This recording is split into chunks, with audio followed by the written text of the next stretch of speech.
எல்லா பெருமைகளும் இறைவன் ஒருவனுக்கு. நம் அனைவர் மீதும் இறைவன் புறத்திலிருந்து அமைதியும் சமாதானமும் நிறைவாக உண்டாகும். இன்றைய தியான வகுப்பை துவங்கும். நேற்று பொதுமக்களுக்காக நடத்தப்பட்ட இறைவழி தியான வகுப்பு நல்ல முறையில் நடந்தது. நிறைய பேர் கலந்துக்கிட்டாங்க. அது குறித்து நிறைய பேர் விருப்பம் தெரிவிச்சிருக்கிறாங்க. அடுத்தடுத்து இறைவழி தியானத்தை கற்றுக்கொள்ள வேண்டும், இறை வழியில் எங்களுடைய வாழ்வை அமைத்துக் கொள்ள வேண்டும் என்று அவர்கள் விரும்பி இருக்கிறார்கள். இறைவனுடைய நாட்டத்தை கொண்டு நாம் அவர்களுக்கு நேர்வழியை நினைவூட்டி கொண்டே இருப்போம். அதற்கு நாம் செய்ய வேண்டியது, நாம் அந்த நேர்வழியில் நிலைத்திருப்பது. நாம் ஒன்றை செய்யாமல் மற்றவர்களுக்கு அதை செய்யுங்கள் என்று சொல்வது ஒரு உயிரோட்டமற்ற செயலின் வெளிப்பாடாக இருக்கும். எனவே உண்மையிலேயே நாம் நன்மைகளை விரும்புகிறோம் எனில் நாம் அந்த நன்மையின் பாதையில் நேர்வழியில் நடக்கக்கூடியவர்களாக இருக்க வேண்டும். இது எனக்கு மட்டும் நான் சொல்லிக்கொள்ளக்கூடிய செய்தி அல்ல. நம்மில் ஒவ்வொருவருமே இதை மற்றவர்களுக்கு அறிவிக்கக்கூடிய ஒரு பணியை மேற்கொள்ள வேண்டும்.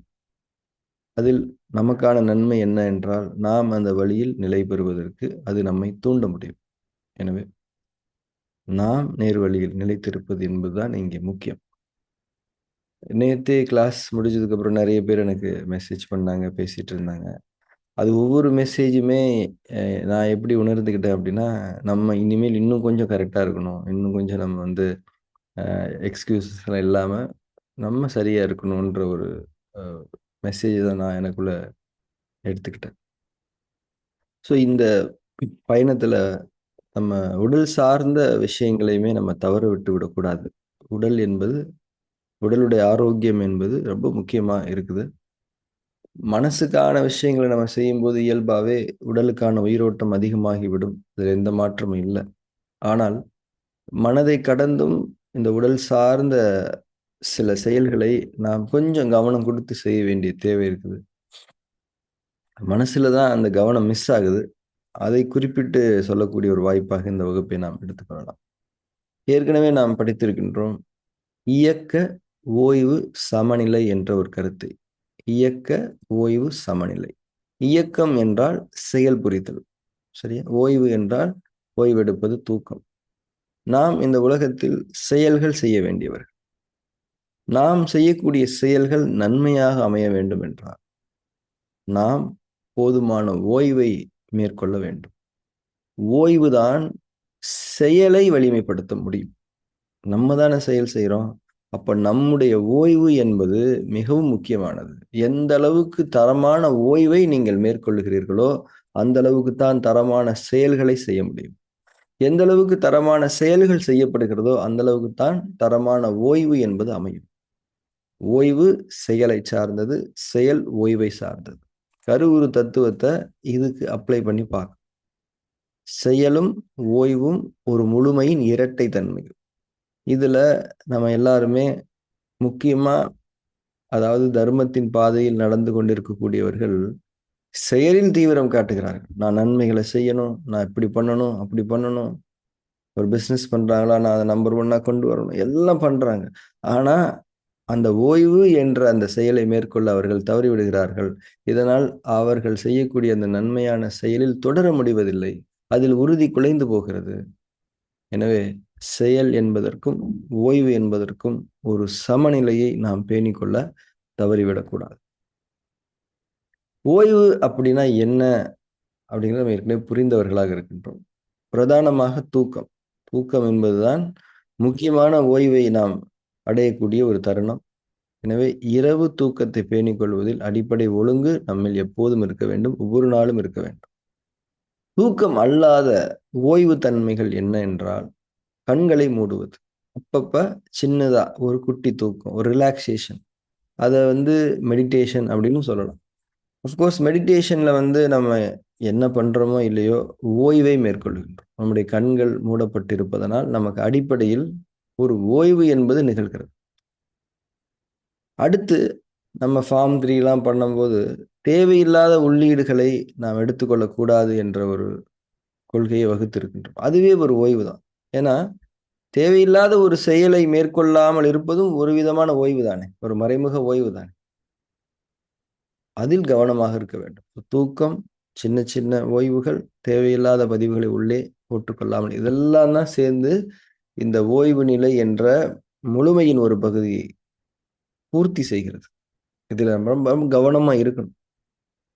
இப்போ சில நேரங்கள்ல என்னுடைய பெர்சனல் எக்ஸ்பீரியன்ஸ் என்னன்னா, கிளினிக்கு, கிளாஸ், மீட்டிங்ஸ் போயிட்டு, போயிட்டு, போயிட்டு செயல்பட்டுக்கிட்டே இருக்கும்போது, ஓய்வு எடுக்காத போது அந்த செயல்பாடுல ஒரு தொய்வு வந்துரும். ஏதாவது ஒரு பிரச்சனை வந்துரும். அப்ப நம்ம ரியலைஸ் பண்ணுவோம். நம்ம கொஞ்சம் ஓய்வு எடுத்திருக்கணும். அப்ப என்ன ஆகுதுன்னா, திடீர்னு ஒரு 1 வாரம் லீவ் விட வேண்டியதா இருக்கும். ஏன்னா, தொண்டை வலிக்கும், புண்ணு வந்துரும், ஏதாவது ஒண்ணு வந்துரும். இது பலமுறை நான் ரிப்பீட்டடா தவறுகள் செஞ்சு, அதுக்கப்புறம் இனிமேல் செய்யவே கூடாதுன்னு உறுதி எடுத்து, அதுக்கப்புறமும் செஞ்சு, பல அடிகள் வாங்கி, இத நான் சொல்றேன். ஓய்வுக்கு முக்கியத்துவம் கொடுக்க வேண்டும். ஓய்வு தான் செயலை அர்த்தப்படுத்த முடியும். உண்மையிலேயே நீங்கள் செயல்கள் செய்ய தீவிரம் கொண்டிருப்பீர்களானால், ஓய்வு என்பதை நாம் மேற்கொள்ள வேண்டும். இது என்னுடைய சொந்த அனுபவம். இப்போ இந்த வருஷத்திலிருந்து நான் அதையுமே ஒரு உறுதியா மனசுல வச்சிருக்கிறேன். எனக்கு போதுமான ஓய்வை நான் மேற்கொள்ள வேண்டும். எந்த ஒரு தொழிலில் யார் ஈடுபட்டாலும், அவருக்கு ஓய்வு என்பது முக்கியம்.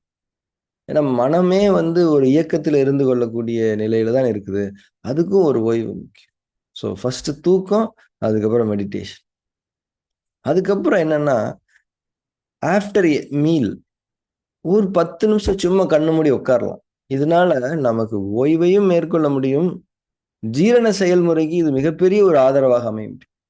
ஏன்னா, எப்பல்லாம் நம்ம கண்ண மூடுறோமோ, அப்பல்லாம் நம்முடைய சக்தி அகநோக்கி திரும்புகிறது. அகநோக்கி திரும்பக்கூடிய சக்திய நம்ம என்ன சொல்றோம்?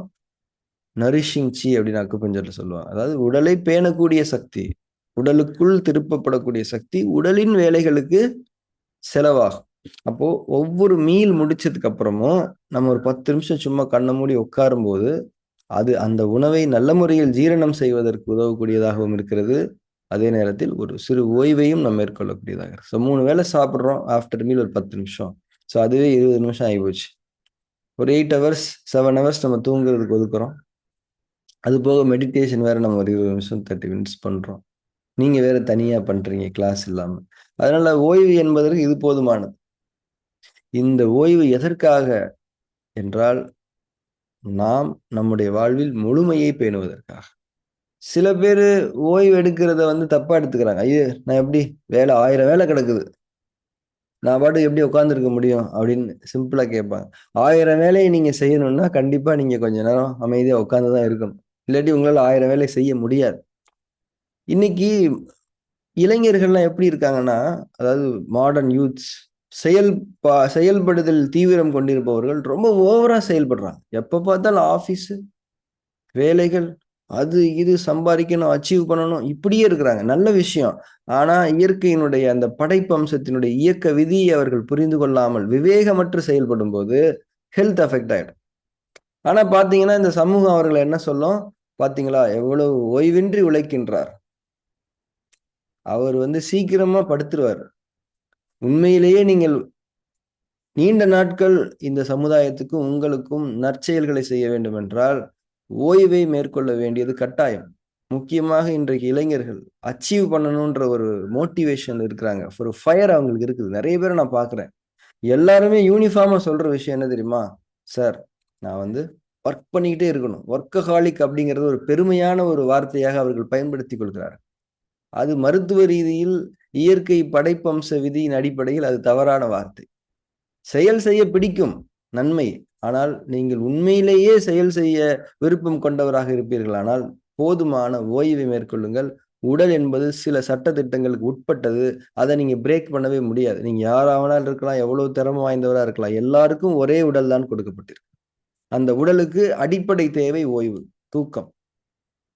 தூக்கமின்றி அவர் கஷ்டப்பட்டு உழைச்சாரு அப்படிங்கிறது பெருமை. அது சிறுமை. அவர நீங்க வந்து போட்டு தள்றதுக்கான வழிமுறை தான் இதெல்லாம். அதனால உங்களுடைய குழந்தைகளுக்கு இந்த தகவலை நீங்கள் கடத்தி விடுங்கள்.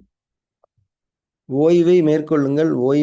ஓய்வில்லாமல் உழைப்பது என்பது உங்கள் ஆரோக்கியத்திற்கு நீங்கள் செய்து கொள்ளக்கூடிய கேடு என்ற இந்த செய்தியை நீங்கள் சொல்வது அவர்களுக்கு ஒரு ரூ. 1,00,00,000 சொத்து எழுதி வச்சதுக்கு சமம். நிச்சயமாக. ஏனென்றால் இந்த விதியை அவர்கள் கடைபிடித்தார்கள், அவர்கள் நிறைய சம்பாதித்துக் கொள்ளலாம். நற்பெயர்களை, பொருளை, இன்னும் இறைவன் அவர்களுக்காக நாடி இருக்கக்கூடிய நன்மைகளை அவர்கள் நிறைய சம்பாதித்துக் கொள்ளலாம். இந்த ஒரு செய்தியோடு இன்றைய தியான செயல்முறையை நாம் துவங்கலாம். நம் அனைவரும் தியானத்துக்கு தயாராகலாம். புற சூழலில் இருந்து விலகி அகசூழலுக்குள் விருப்பத்தோடு நாம் திரும்பிக் கொள்வோம். கண்கள் மூடப்பட்டிருக்க வேண்டும். கண்கள் மூடப்பட்டிருப்பதன் மீது கவனம். அக உலகத்தில் நுழைந்திருக்கின்றோம். அக உலகம் இறைவனை சந்திக்கக்கூடிய வாய்ப்பை எனக்கு அள்ளி வழங்கிக் கொண்டிருக்கக்கூடிய உலகம். என்னுடைய அகம் எனக்கான கோவில். என்னுடைய இறைவனை நான் சந்திக்க முடியக்கூடிய கோவில் உள்ளம் எனும் பெரும் கோவிலுக்குள் நான் என்னை திருப்பிக் கொண்டு தியானத்தை அழகிய முறையில் தொடங்குகின்றேன். இந்த உணர்வு தான் இருக்க வேண்டும். கண்கள் மூடப்பட்டிருப்பதன் மீது கவனத்தோடு இந்த உணர்வை மேற்கொள்ளும்.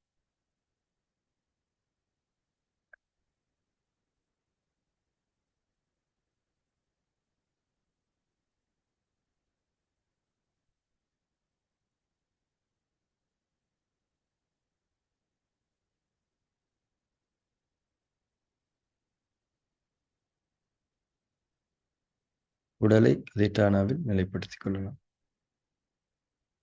இறுக்கங்கள் இல்லாத முற்றிலும் தளர்வான அசைவற்ற நிலையில் உடலை நிலைப்படுத்திக் கொண்டு தியானத்தை தொடருங்கள்.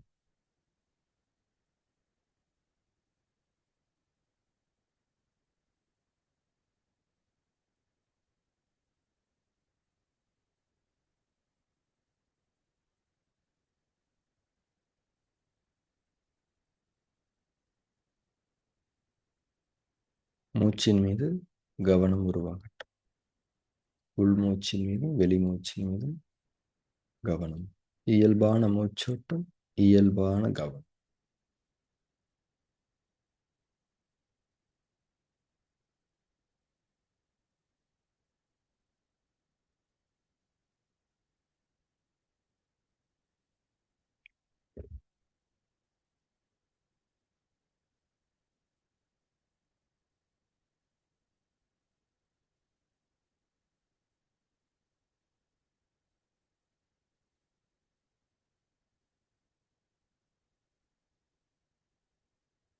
கவனத்தோடு உணர்வும் மேற்கொள்ளப்பட வேண்டும்.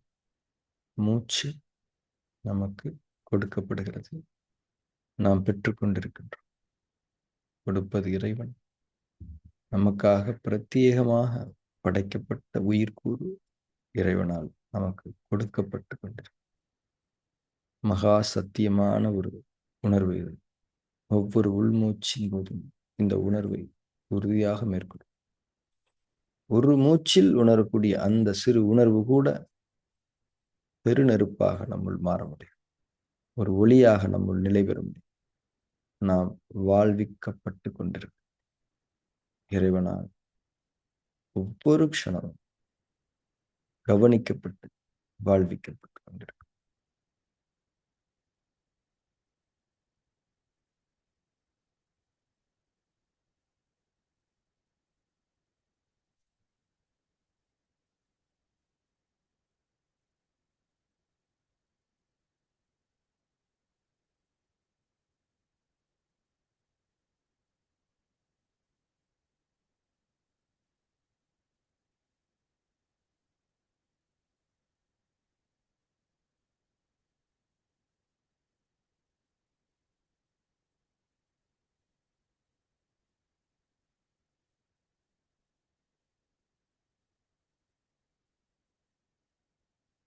மூச்சின் மீது கவனமும் உணர்வும்.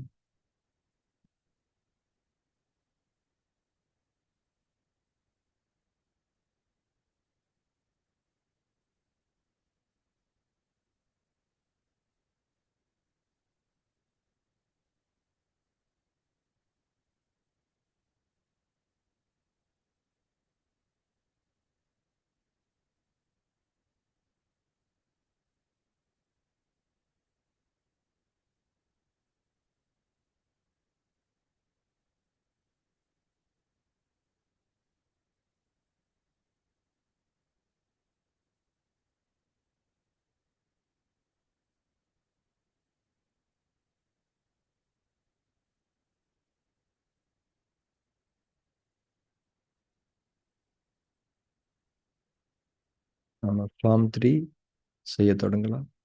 சாட்சி பாவனையில் பார்வையாளர் தன்மையில் நம்மை நிலைப்படுத்திக் கொள்ள தொடங்கலாம். ரொம்ப கவனமா ஷிஃப்ட் ஆகணும். நாம சாட்சி பாவனையை செய்யறதுக்காக தொடங்குறோம் அப்படின்ற அந்த ஷிஃப்டிங் நடக்கும். உள்ளும் புறமும் எது நிகழ்ந்தாலும் அது குறித்து எந்த விதமான அதிருப்தி தன்மைகளற்று அவைகளை வெறுமனே கவனித்து வர வேண்டும். முக்கியமாக எண்ணங்கள் எழுச்சி பெறும்போது அவைகளுக்கு எந்த முக்கியத்துவம் கொடுக்காமல் அவைகளை அதன் போக்கில் விட்டுவிட்டு வெறுமனே கவனித்துக் கொண்டிருக்க. ஒவ்வொரு எண்ணமும் மறைமுகமாக ஒரு செயல் தூண்டலை நமக்குள் தூண்ட பார்க்கும், செய்து கொண்டிருக்கும். அதிலிருந்து விலகி நம்மால் இருக்க முடியும். சாட்சி பாவனை என்பது கெட்ட பதிவுகளை பலம் இழக்கச் செய்யக்கூடிய நுட்பம். உணர்வோடு அதனை செயல்படுத்தும். ஃபார்ம் 3 இருக்கலாம்.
அதிட்டானாவிலிருந்து கலந்து கொள்ளலாம்.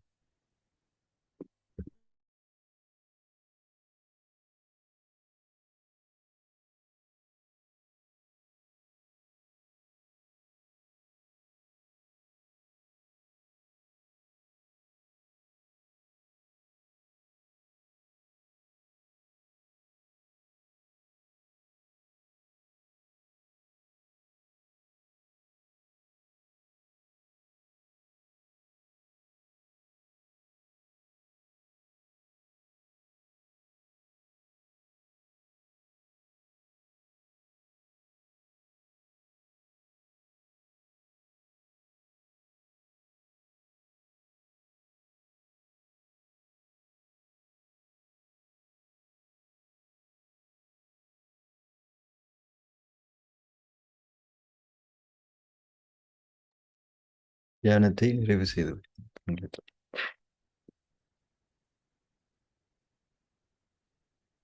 ஓய்வு என்பது முக்கியம் என்பதை நாம் இன்றைக்கு நினைவூட்டிக் கொண்டோம்.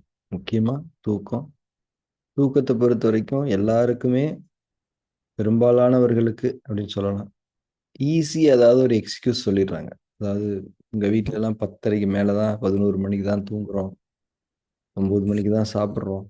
இதெல்லாம் ரொம்ப சாதாரணமா நிறைய பேர் சொல்லக்கூடிய எக்ஸ்கியூஸா இருக்குது. முதல்ல நம்ம லைஃப்ல வந்து ஒரு நல்ல தன்மை நடக்கணும்னா, இந்த தூக்கத்திலிருந்து அதை ஆரம்பிக்கலாம் அப்படின்னு நான் சஜஸ்ட் பண்ணுவேன். முதல்ல தூக்கத்தை ஒழுங்குபடுத்தி சீக்கிரமா டின்னர் சாப்பிட்டு சீக்கிரமா தூங்க போங்க. இந்த ஒரு ஒழுக்கத்திலிருந்து எல்லா விதமான ஒழுக்கங்களையும் கடைபிடிப்பது லேசாகிவிடும்.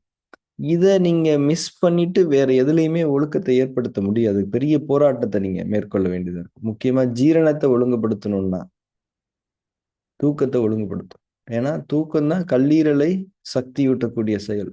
கல்லீரல் எந்த அளவுக்கு பலமா இருக்கோ அந்த அளவுக்கு தானே மண்ணீரல் வந்து பலமா இருக்க முடியும். மண்ணீரல் பலமா இருந்தா தானே ஜீரணம் நல்லா நடக்கும். இன்னைக்கு நிறைய பேர் ஒபீஸ்டா இருக்கிறதுக்கு காரணம் என்ன தெரியுமா? தசைகளை பராமரிப்பது நிலம் மூலகம் தானே. மண்ணீரல் பலகீனமானதுனாலதான் ஒபீஸ்டா இருக்காங்க. கல்லீரல் பலகீனமானதுனாலதான் மண்ணீரல் பலகீனமா இருக்கு. அதனால தூக்கம், ஓய்வு என்பது எவ்வளவு முக்கியன்றத இன்றைய நவீன சூழல்ல இருக்கக்கூடிய இளைஞர்கள் புரிந்து கொள்ள வேண்டும். இது முக்கியமான ஒரு நினைவூட்டல். வரக்கூடிய 4ஆம் தேதி நம்ம சென்னை இறைவழி தியான மையத்துல நேரடியான இறைவழி தியான வகுப்பு இருக்குது. உங்க தெரிஞ்சவங்களுக்கு ரெஃபர் பண்ணுங்க. அந்த வகுப்பினுடைய ஆன்லைன் டெலிகாஸ்ட் பண்றதுக்கு முன்ன நடந்த தவறுகளை நிவர்த்தி பண்ணி சில ஏற்பாடுகள் பண்ணியிருக்கிறோம். விருப்பம் உள்ளவங்க அதுலேயும் நீங்க அப்சர்வ் பண்ணிக்கலாம். Thank you very much. Have a good day.